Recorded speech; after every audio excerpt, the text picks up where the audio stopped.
बिस्मिल्लाहिर्रहमानिर्रहीम। अस्सलाम वालेकुम दोस्तों, मैं हूं रमज़ान भट्टी और आज आपकी खिदमत में नए टॉपिक के साथ फिर से हाज़िर हूं। जी, आज हम नज़ला ज़ुकाम का देसी इलाज पर बात करेंगे। इसका आसान और सस्ता तरीन इलाज में हमें 1 तोला सौंफ और 5 से 8 लौंग के दाने लेना होते हैं, जिनको 2 किलो पानी में चूल्हे के ऊपर जोश देना होता है। और जब ये पानी 250 ग्राम बाकी रह जाए तो फिर इसमें हस्बे ज़रूरत मिश्री डालकर चाय की तरह पीने से नज़ला ज़ुकाम ख़त्म हो जाता है, दूर हो जाता है। और अगर नज़ला की शिद्दत की वजह से नाक बंद हो जाए तो इसको खोलने का आसान तरीन तरीका है कि दहकते हुए कोयलों पर पिसी हुई हल्दी डालकर इसकी धुनी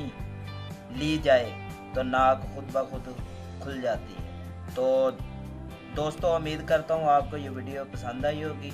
लाइक कीजिए, दोस्तों में शेयर कीजिए और मज़ीद वीडियोस के लिए सब्सक्राइब करना मत